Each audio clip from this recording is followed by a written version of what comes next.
안녕하십니까. 2022학년도 수시 전형을 대비하여 면접 준비를 하는 학생들 정말 고생이 많습니다. 이번 시간에는 2021학년도 서울대 인문학 재지문 기출 풀이를 통해서 여러분들의 면접에 조금이나마 도움이 되고자 이번 시간 준비했습니다. 저는 청주 신흥고등학교 교사 최명한입니다. 반갑습니다.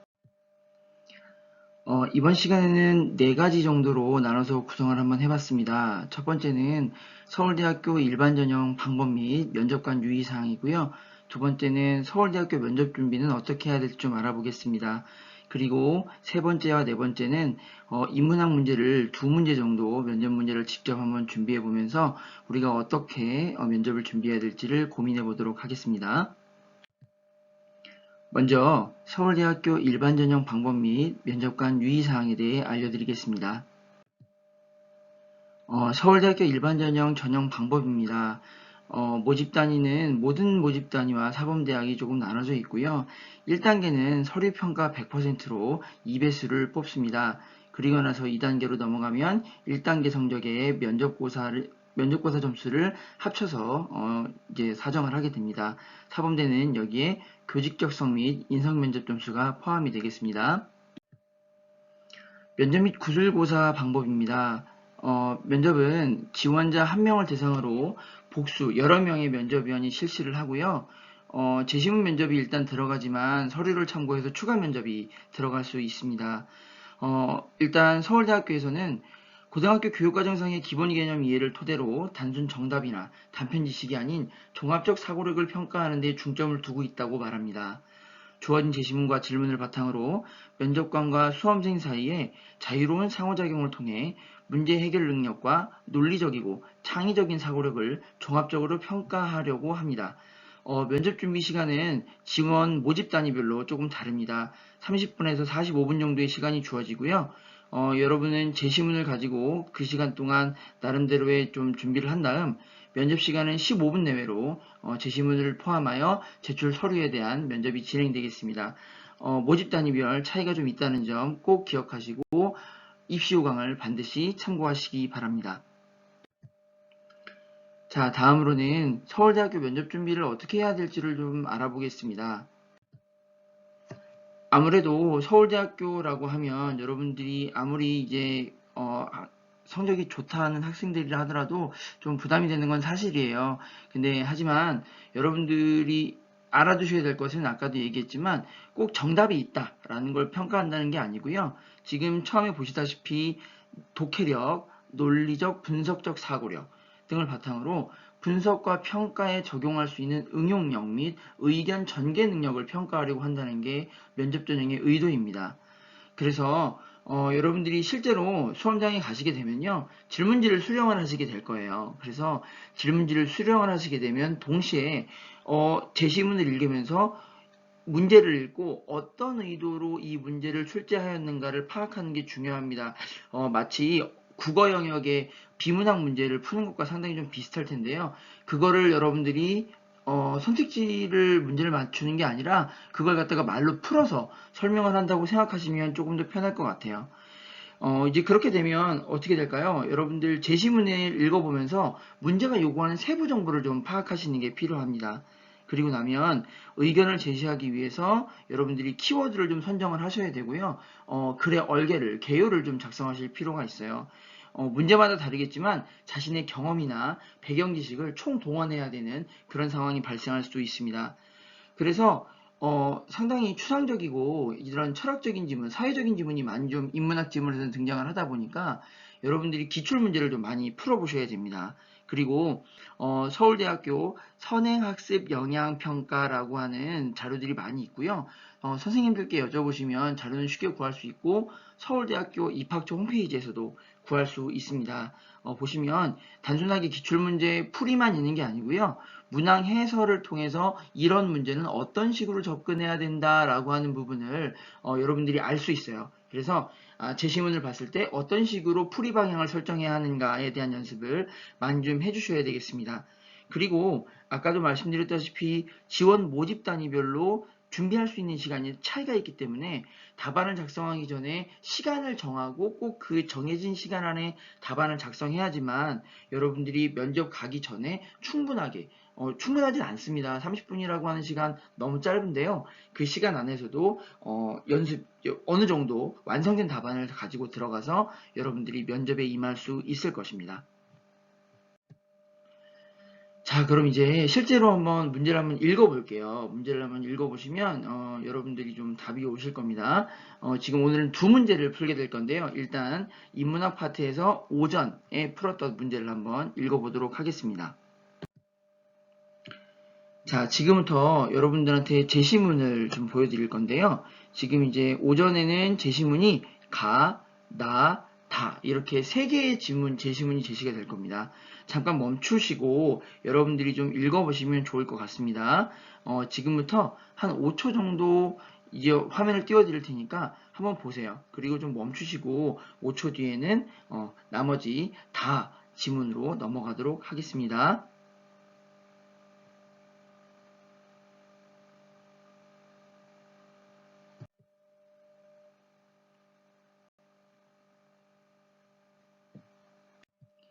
자, 화면을 멈추고 충분하게 읽어보세요. 30분입니다. 30분이면 지문을 읽는 시간에 어느 정도, 그리고 내가 글의 개요를 작성하는데 어느 정도 시간을 안배해야 되겠다라고 하는 이런 부분도 좀 생각을 해보셔야 됩니다. 자, 문제를 좀 볼게요. 문제 1을 보시면 다의 사례들을 가와 나에 비추어 평가하시오 이렇게 되어 있습니다. 그리고 문제 2번은 가와 나의 입장을 중재할 수 있는 안을 제시하시오 이렇게 되어 있어요. 그래서 하나하나 좀 보면서 설명을 할게요.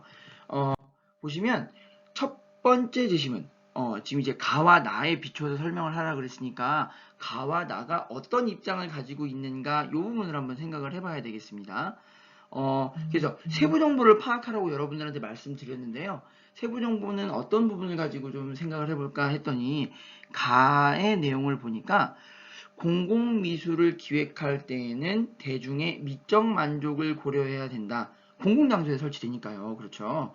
그래서 일반적 취향을 벗어나 아름답기는커녕 불쾌감만 주는 작품에 공공재정을 지출하는 것은 정당하지 않다. 일리 있는 말입니다. 그렇죠. 자, 나를 한번 볼까요? 나에서는 공공성은 목적에서 찾아야 되는데 그렇다고 해서 무난하고 의례적인 작품만 선정한다거나 작품의 선택을 주민투표에 맡긴다면 예술을 지원할 이유가 없다. 또 공공미술은 대중의 취향을 교육하고 시민에게 더 나은 삶의 가치를 전달할 기회이다. 그리고 그것을 판단하는 건 전문가들이다 라고 얘기를 했어요. 자, 그럼 어떤가요? 가는 철저하게 대중을 위해서 공공미술이 쓰여져야 된다.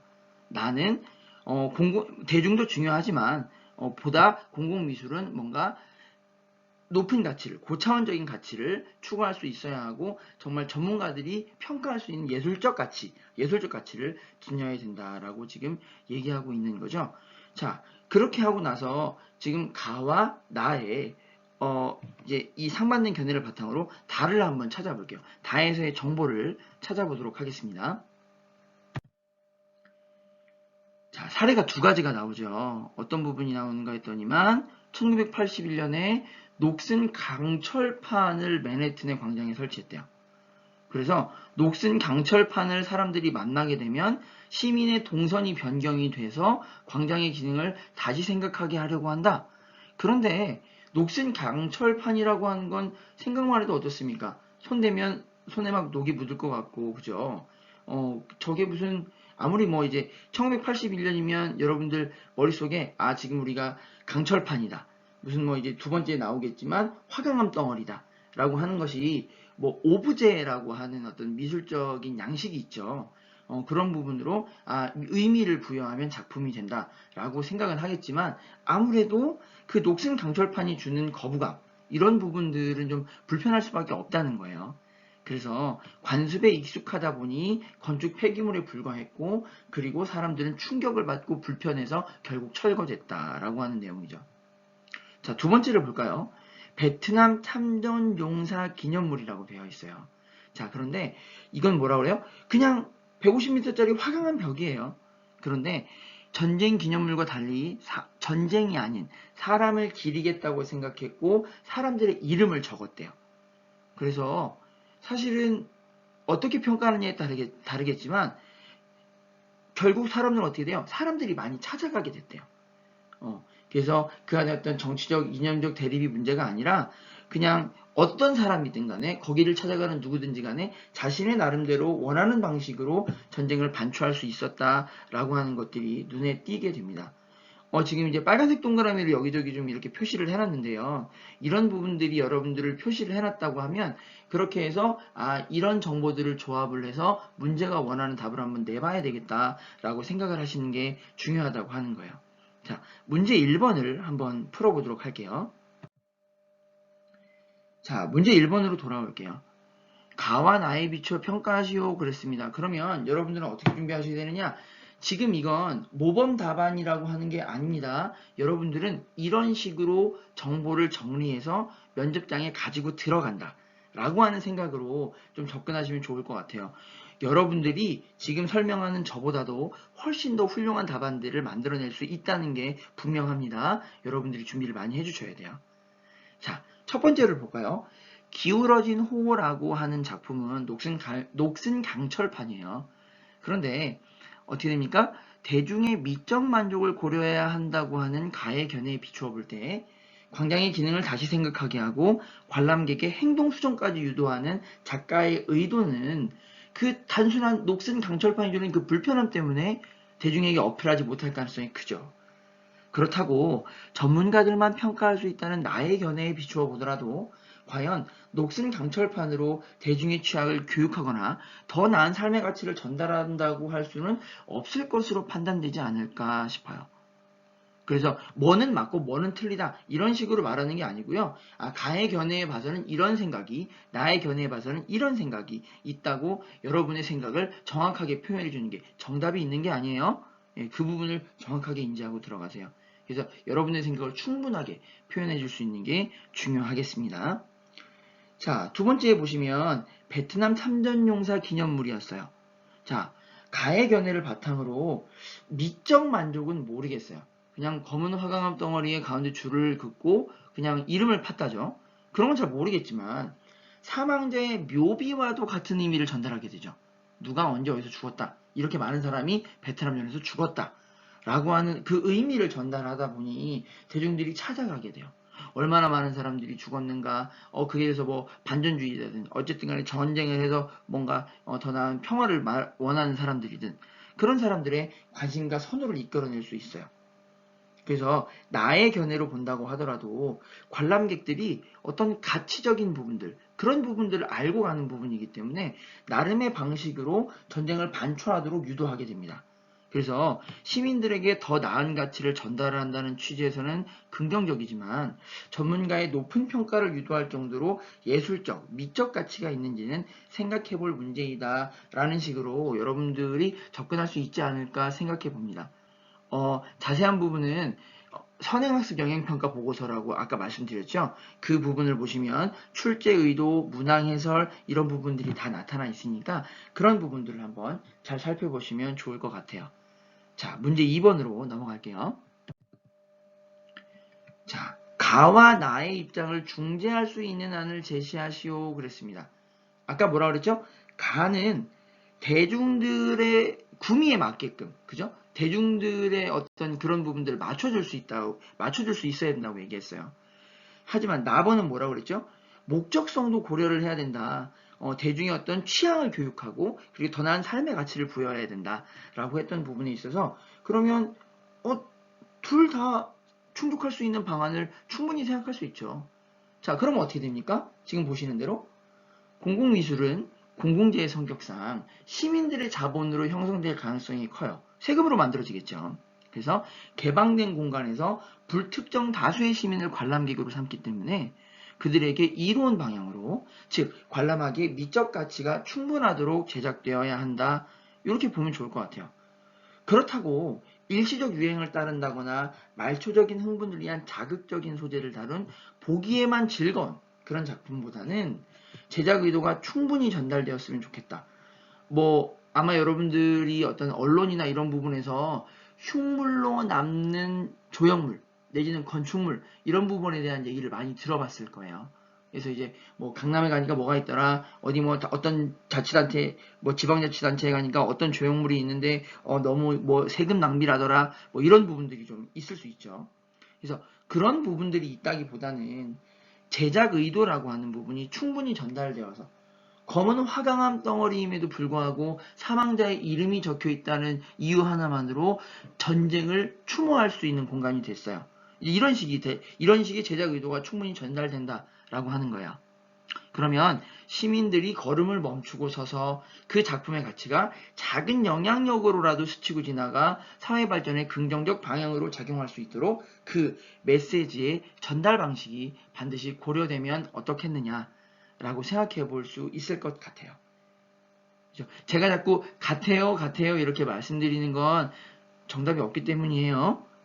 자, 이제 다음 문제로 한번 넘어가 보겠습니다.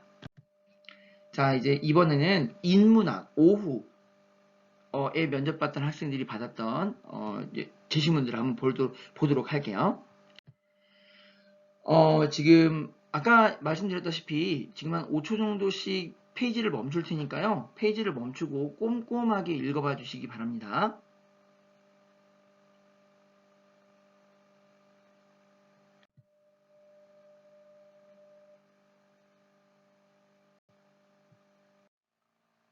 자, 잘 읽어봤죠? 문제를 한번 볼게요. 문제 1번. 가와 나에서 작가가 갖추어야 할 자질들을 찾아 차이점과 공통점을 설명하시오 그랬어요. 문제 2번. 위에서 답변한 내용 중 어떤 자질이 문학 이외의 영역에서도 중요하다고 생각하는가? 자신이 속한 공동체의 관점에서 구체적으로 설명하시오 그랬어요. 자, 자질들을 찾아야 됩니다. 자, 세부 정보를 찾아야 되니까요. 글을 각각 한번 읽어볼게요. 자, 그 다음 제시문을 한번 보겠습니다. 남성들을 비난하느라 시간을 낭비할 필요가 없다 그랬어요. 비난하느라 시간을 낭비하면 안 된다. 허용되지 않은 경험과 지식을 갈망하느라 마음의 평화를 망칠 필요가 없다. 좋지 않다는 얘기죠. 읽다 보니까 폭넓고 열렬하고 자유로운 감수성을 지녔다. 느껴질까 말까한 감촉에도 반응을 하고 모든 풍경과 소리를 흠뻑 빨아들입니다. 또 어때요? 알려지지 않거나 기록되지 않은 것을 아주 세심하게 호기심에 가득 차서 살펴보고 사소한 것을 보듬고는 그것이 사소하지 않음을 보여주고 묻혀있던 것을 드러낸다. 그래서 가장 중요한 교훈은 뭐래요? 자신이 여성이라는 것을 잊어버린 여성으로서 쓸 줄 안다 그래요. 자, 이런 부분들이 키워드로 한번 중요한 내용이라고 한번 찾아볼 수 있는 거예요. 나로 넘어갈까요? 나에 보면 어떻습니까? 바로 보입니다. 어떤 사회를 지향할지에 대한 사람들의 생각을 바꾸려고 글을 쓴다. 정치적 편향에서 진정으로 자유로운 글은 없다. 예술이 정치와 무관해야 한다는 의견 자체가 정치적 태도이다. 지금 뭐예요? 정치적 편향성을 가지고 있는 글쓰기를 약간 경계하는 느낌이 들지 않나요? 자, 그런데 하필 또 시대가 어떤 정치적 지향을 갖다가 하게끔 만드는 시대다 보니까 전체주의가 막 있고 히틀러가 나오고 그죠? 뭐 세계대전이 막 일어날 때였나 봐요. 근데 그러고 나니까 어떻게 돼요? 정치적 글쓰기도 예술로, 원래 글쓰기가 예술이죠. 그런데 정치적 글쓰기도 예술로 만들어줘야 되겠다. 근데 그러다 보니까 뭐가 문제냐? 불의를 감지한다. 그리고 중요한 사실이나 거짓을 드러내려 했고 사람들이 듣게끔 하려고 노력했다. 그런데 뭐라? 글쓰기도 미적 경험이라고 하는 걸 계속 강조해요. 글쓰기를 예술로 미적 경험으로. 그래서 엄청 힘들지만 자신의 개인성을 지우려고 분투하지 않으면 결코 읽을 만한 글을 쓸 수 없다. 이렇게 마무리하고 있죠. 자, 문제를 다시 한번 보겠습니다. 가와 나에서 작가가 갖춰야 할 자질들을 찾아 차이점과 공통점을 설명하시오. 차이점을 찾아보려고 생각을 해봤어요. 근데 차이점이 보이나요? 지금 뭐 아까 처음에 뭐 여성 작가, 남성 작가 나온다고 그래서 가와 나의 차이가 여성이냐 남성이냐라고 말할 수 있나요? 가가 순수한 문학, 뭔가 감수성이 예민하고 B는 무슨 뭐 전체주의에 맞서서 정치적 글쓰기를 해야 한다고 얘기했던 건가요? 혹시 뭐 감성, 이성 뭐 이런 건가요? 사실 보면요. 여러분들이 글을 읽다 보시면 차이점이라고 하는 게 되게 좀 애매해져요. 그냥 가고 나고 둘 다 뭐라고 열심히 글을 쓴다고 하는 거를 갖다가 자신만의 관점으로 풀어냈을 뿐이지 않을까 라고 생각해야 된다는 거예요. 어때요? 계속 말씀드려요. 정답이 없어요. 정답이 없다 보니까 이렇게 여러분들이 의견을 제시하는 것도 가능한 거예요. 근데 실제로 그렇죠. 차이점이 그렇게 드러나는 글이 아닌 거예요. 둘 다. 다만 공통점이라고 하는 건 되게 여러 군데서 드러납니다. 가에서 나에서 말만 바꿨을 뿐이지 어떻게 전개를 하고 있느냐 한번 볼까요? 자, 일단 뭐예요? 허용되지 않은 경험과 지식을 갈망한다거나 사람들의 생각을 바꾸려는 정치적 편향성을 경계하는 듯한 느낌을 준다고 했죠. 지금 이렇게 쌍슬래시 앞에 뒤에는 가하고 나를 갖다 나눠놓은 거죠. 알 수 있겠죠. 자, 가에서 뭐라 그래요? 폭넓고 열렬하고 자유로운 감수성, 작은 자극에도 느껴질까 말까한 작은 자극에도 반응하고 풍경과 소리를 빨아들인다고 합니다. 나에서는 그걸 뭐라 그래요? 불의를 감지한다고 하죠. 그래서 이런 것들은 뭐예요? 주변과 상황에 대한 관심을 항상 글 쓰는 사람은 가지고 있어야 된다. 라고 하는 부분을 보여줍니다. 또 두 번째는 뭐가 있나요? 알려지지 않은 것을 호기심 있게 살펴본다. 사소하지 않음을 보여준다. 묻혀있던 것들을 드러낸다. 나에서는 어떻게 됩니까? 중요한 사실이나 거짓을 드러내서 사람들이 들어주길 바란다. 이런 건 어때요? 글을 쓰기 위해서는 적극적으로 해당하는 주제에 해당하는 상황에 빠져들어야 된다. 적극적으로 탐구해야 된다. 이런 부분을 보여주고 있죠. 자, 이제 또 이제 뭐가 있습니까? 자신이 여성이라는 것을 잊어버린 여성으로서 쓸 줄 안다. 또 뭐래요? 정치적 글쓰기도 예술이다. 글쓰기는 미적 경험이고 개인성을 지우려고 분투해야 글이 나온다. 쓸 줄 안다. 글이 나온다. 라고 하는 이런 부분들은 뭐예요? 그 글쓰기에만 초점을 맞췄다는 거예요. 다른 부분 다 빼고 글쓰기만 예술이니까 이렇게 되는 거죠. 그러니까 이게 어떻게 돼요? 상황이나 사정을 배제한 순수한 본질을 추구하려고 어쨌든 간에 가와 나의 저자는 둘 다 노력을 하고 있는 거예요. 그래서 이런 부분들을 여러분들이 설명을 하면 좋지 않을까라고 생각합니다. 자, 2번으로 넘어갈게요. 위에서 답변한 내용 중 어떤 자질이 문학 이외의 영역에서도 중요하다고 생각하는가? 자신이 속한 공동체의 관점에서 구체적으로 설명하시오 그랬어요. 지금 여러분들 다 고3이에요. 그죠? 물론 뭐 재수생일 수도 있습니다만. 그런데 일단 우리는 대부분 다 학생입니다. 그럼 내가 속한 공동체는 어디예요? 학교 아닌가요? 그러면 학교 생활에서 내가 어떤 부분을 중요하게 생각하는가를 말해도 되는데 근데 한번 보세요. 아까 우리가 키워드로만 잡아왔던 걸 다시 한번 가지고 왔어요. 주변과 상황에 대한 관심, 적극적인 탐구 자세, 상황이나 사정을 배제한 순수한 본질 추구라는 키워드를 잡았다고 했는데 그럼 이 세 가지 키워드 중에 여러분들이 학생으로서 도외시해야 할 신경 쓰지 않아도 되는 부분이 있나요? 없잖아요. 여러분들이 학교 생활하면서 열심히 해야 되는 것들이에요. 어떻습니까? 주변과 상황에 대한 관심이 있다면 학교생활 전반에 관심을 갖고 교육과정 내의 모든 활동들은 여러분들의 성장에 도움이 되기 위해 고안된 거니까 항상 주의 깊게 주변을 살펴보고 보다 발전하는 기회로 삼고자 노력해야 되겠습니다. 적극적 탐구 자세. 당연하죠. 학생은 탐구하는 사람이에요. 교과서 지식도 물론 중요해요. 그런데 보다 깊이 있는 지식 추구를 통해서 자신의 진로 발전에 도움이 되고자 독서도 하시죠. 실험도 하고 체험도 합니다. 다양한 경로를 탐색하고 모든 활동에 적극적으로 참여하고자 노력해야 되지 않겠는가. 상황이나 사정을 배제한 순수한 본질 추구라고 그랬어요. 여러분은 아직 학생이고 미성년자예요. 물론 여러분들 공부 열심히 해서 너무나 많이 성숙해 있지만 아직도 경험이 많이 부족하다 보니까 조금 그 미숙한 발달 단계 그리고 여러분들 아직도 그 질풍노도의 시기잖아요. 심리적 이육이에요. 이런 것들로 인한 약간 그 사람들과의 관계, 공동체 안에 있으니까 공동체 안에서의 관계 발전 및 뭔가 돌발 상황에 대한 임기응변 이런 부분이 부족하겠지만 여러분들은 결국 학생이다. 우리는 학업을 한다. 학업의 본질 추구를 위해서 부단히 스스로를 연마하는 자세가 필요하다. 이런 식으로 여러분들이 말을 다듬어주면 참 좋을 거라고 생각을 합니다. 자, 간단하게 문제를 2문제밖에 안 풀어보고 설명을 했다고 하는데 벌써 시간이 거의 30분 가까이 다가왔어요. 어때요? 지금 우리가 이제 여러분들에게 어느 정도 가이드라인을 제시해주기 위해서 여러분들한테 이렇게 얘기를 했지만 사실은 결국 여러분들이 면접장에 들어가는 사람들입니다.